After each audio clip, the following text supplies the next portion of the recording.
Earlier, custom functions were only possible using macros. I'm not that familiar with macros. You guys are probably not that familiar with the macros also. But this Lambda function gives you that flexibility, that power to write your own functions. What is the difference between Lambda and let? And in all these cases, since the time we have started formulas and all, you might be understanding that formula is generally simple. It's the logic before the formula that needs to be understood. So Excel is not about the formulas. Excel is about the logical ability, how things work outside Excel. If you are good with that, then formulas become simple to write anyways. What was the name which I gave? Sales including VAT. Did you notice that there is a function now with that name? Open it.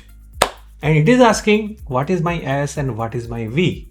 It's my S, sales, comma, VAT, close the bracket, enter. That gives you same result.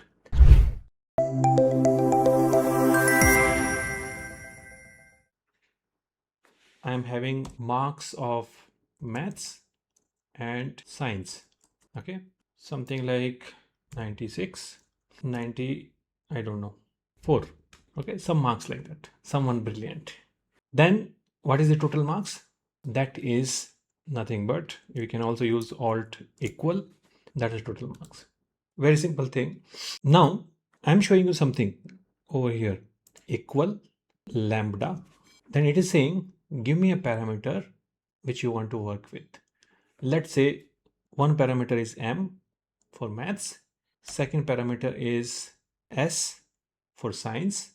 Okay, and then it keeps on asking parameter or calculation, parameter or calculation, and the final one would be your result. So I would say M plus S, maths plus science. That's my calculation. M is one parameter, S is another parameter, M plus S is my calculation. And you close it over here. But what is M and S? You need to start your bracket one more time over here. And then you will say my M is this number. You can manually also type it. Comma, my S is this number. And enter, which is same number. Now at this moment, I just wanted to make you understand that how lambda functions. It is dependent on some parameters and then you need to assign the values against those parameters. Otherwise, currently we are doing more work than what we could have done by writing the formula traditionally. But this part is okay or not okay. Lambda is assigning some parameters and using those parameters for a bigger calculation and giving values for those parameters. Think of it in another scenario. Okay, let's say that scenario is something like I am having a sales value and there is a VAT percentage. In UAE 5% VAT is there. Okay, let's say this is 120 and VAT percentage is 5 and I want to write a formula. This is a very simple exercise, but surprisingly many people get confused between VAT, original amount, taxable amount, and the amount including VAT. So normally what people will write? People will write this plus this multiplied by VAT percentage. That is what we need. Okay, different ways people can write it. If I have to write it using lambda, I will say lambda. There is a sales value S, comma, there is a VAT percentage or tax percentage V, and my formula would be S plus S multiplied by V. Close the bracket. Currently, where should I get values from? Open the bracket, take this value, comma, take this cell and close the bracket. So one more example I've given you. But this doesn't like appeal us because we are writing more than what we could have done in simple manner. But that's where things change. What if I take this component? I'm taking this component. I'm copying this part, pressing escape just to come out of the formula bar, but I'm still having something copied. I will go to formula bar and then I will say name manager. And here I will say, I will create a name. What name? So first name is something like sales including tax. That's the name which I want. And here, what it refers to, I will paste what I copied earlier. I'm saying lambda s is one parameter, v is one parameter, and then final output will be s plus s multiplied by v. And okay, it is giving an error. Close. But that's where the fun starts. I will, what was the name which I gave? Sales including VAT. Did you notice that there is a function now with that name? Open it. And it is asking what is my S and what is my V. That's my S, sales, comma, VAT, close the bracket, enter. That gives you same result. Now, someone who is in India where GST is 18%, what they will say? My sales including tax would be this sales amount, comma, maybe this cell, and that can remain 18%, right? So they are not doing that calculation, which may look complex for some people. Maybe for some people it is effective, but writing the formula in such a manner that what is my sales and what is my VAT, that simplifies the calculation. So the benefit of lambda is after you use it as a name range to create a function, not before that. Before that, it looks like we are working more than what we were working earlier. And you might have seen this exercise multiple times. What we have some sales and we want to get percentage commission. And what is the commission structure?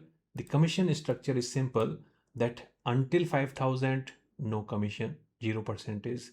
5 to 15K, 1%, 15 to 25K, 2%, and more than 25K, it's 3%.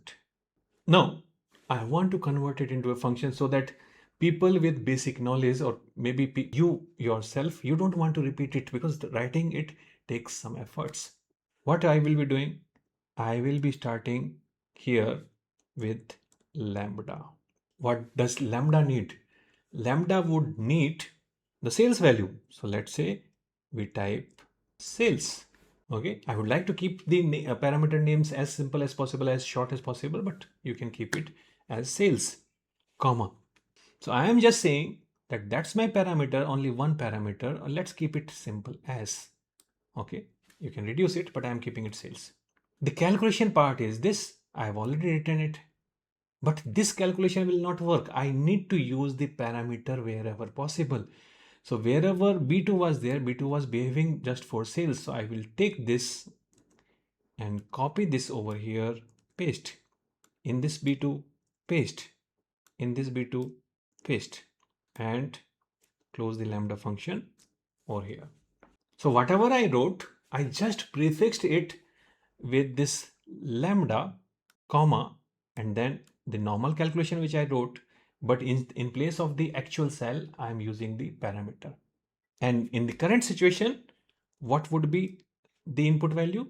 This cell is my input value, just to see if it is working fine or not. And it gives me the same result. It gives me the same result. But when you are creating the name so that you can like activate it as a custom function, you need to only copy this part, the initial lambda part, not the current value part. So this part I can get rid of. The remaining part I will copy and copy. Maybe I can come out of it, go to formulas, define name or name manager. What's my name? So we can say commission. Okay, let's name it as com something. What's the definition? Definition is nothing but this formula, lambda sales and then respective if function. So this name, whatever you're giving over here, this will be the function. And I generally tend to have a prefix. I will keep it something like L underscore or whatever prefix. Maybe you can type something like AM underscore. Okay. So that the existing functions and the custom functions which you are creating, they can be differentiated. Okay. Click OK. Now let's try to use it. What is the content, the raw material? It is sales including tax. What was the name which I just gave? I forgot, right? That's why the prefix is important. AM. So AM underscore commission, what do you need? You just need sales. Where's the sales? That's your sales value. Enter, and your work is done. Not many people will be comfortable with this or just this part also, but everyone will be comfortable with this. And currently it is all arranged together. What if the data was mentioned like this? Bill is having this sales. Here Paul is having this sales. And not only this, there is a gap. And Cynthia or Rita is having the sales mentioned over here.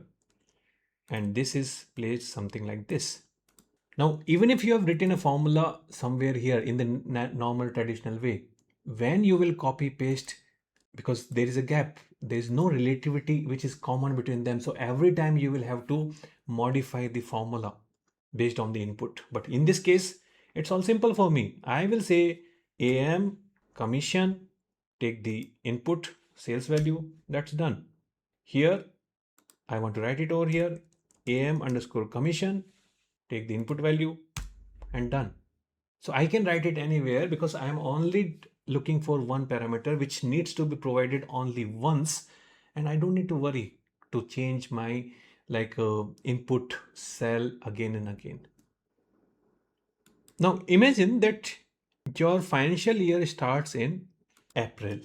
In India, it starts in April. April to next year, March, the financial year is considered like that. How will you write the formula over here so that it gives you 1 for April, 2 for May, and like that? And this should be 10, 11, 12. How will you write that formula? Who has that logic?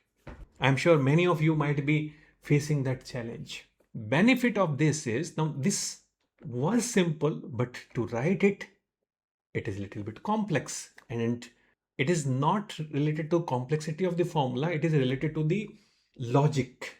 Logic is a little bit not simple to make it dynamic, right? Maybe for April we will design a way, but maybe our financial year can start in July. Some companies start in September. Okay, now it is able to take care of everything. Let's say my financial year starts in July, which is 7th month. Look at this, July becomes 1st month. So that's why I wrote that 9 in a different manner, or that 4 or 3 in a different manner, so that it can accommodate any situation. Now, if I have written this part, don't you think that to write it again and again will be a problem? Even we will not remember each and everything. So this is a good contender of lambda function. And that function is not there inbuilt, right? So I would first create the function. So let's say this is the function. I am going before this lambda. There are two things which are required. One is my date, right? Second thing is start month or start FM, starting financial month or starting month. Okay, whichever way you can understand. Okay, because ultimately you need to use it. These are the two variables. These are the two variables. Currently we are using B4. What was B4? B4 was nothing but month of this date, right? And if my parameter is date, so rather than using B4, I would say month of date. And because I need to reuse it again and again, I will paste this B4, Control V. In place of this B4 also, Control V. Did I leave anything else? Okay, fine. Starting month, copy. This is the starting month. Starting month is this cell, and this cell. Anything else left? Lambda function needs to be closed. So whenever you see any purple, red at the end, that means it is not yet complete. Black color needs to be there, then only it looks complete. At least one continuity gets completed. Okay, this D1 also I need to replace it with starting point. I am copying this. I'm going into my formula bar. I will copy this to everyone. Formula, define name. Let's say we call it like AM, Akina functions underscore financial month FM. And this would be this formula. So I need to provide date and the starting month. That's it. Click OK. Let's see if that works. Equal AM, FM. I'm not even using this. I will use this directly. What is the second parameter? When does your year start? Starting month of the year, of your financial year actually. That I can use this, or I can simply say 7. If I want to hard code it, enter, it is giving me the same result. I can refer it, this 7, I can say that take it from here and freeze it so that it doesn't change, no problem. This 7, my financial year starts in October, so 10th is the starting month. October becomes first financial month, and then cycle continues. January becomes 4th month. Writing the formula becomes so simple. One-time logic, and then reap the benefits going forward. How many of you are clear with the logic, and how many of you can foresee the benefit which you will be having going forward? I'm not saying that you are not able to write these kind of functions and all. You are able to write. Try to think in a parametric way. Replace your inputs with the parameters which will be needed, and then you can complete the formula. You need to go to formula section, define name or name manager, and then name it in such a way so that you can recognize it, what it does, and then paste that lambda part over here. Lambda part without the ending parameters, that brackets and all, so that is not required. Okay, only the initial portion, right? So what all situations comes to your mind to use this lambda function? Think from your workplace where you are writing complex formulas. In all the places you can apply lambda. What is the difference between lambda and let? Some of you might be confused, or maybe thinking, yes, it is similar to let function. There also we were providing the parameters, the names and all. The difference is it is allowing you to create custom functions. That doesn't create a custom function. The purpose of let is we were having some formula or calculation that was getting used again and again in the formula. So we wrote it once and then use the name or the parameter in the subsequent places. In this case, we are doing kind of similar thing, but the final utility is in creating the custom function for complex things, and we just need to provide the parameters. Okay, that is the part which is different. Sometimes you can use them together also. Okay, maybe some other time in some more complex situations we will try to use it together. Go through them again. Some things might be, I would say, might require you to revisit the lesson, but then again, once you complete that part, think in your own files, in a particular file, which are the complex scenarios which you need to write again and again, every month, every week. If the file is static, maybe lambda is one solution. In the comment section, share the type of formulas you would like me to simplify next. Logical functions, lookup functions, dynamic arrays, whatever it is, just put it in the comment section and I will try to bring it in upcoming videos. And if you have not subscribed to the channel, please subscribe and hit the bell icon, and do not forget to share this video with your friends and colleagues. That's it for now. Thanks for watching. See you in the next video.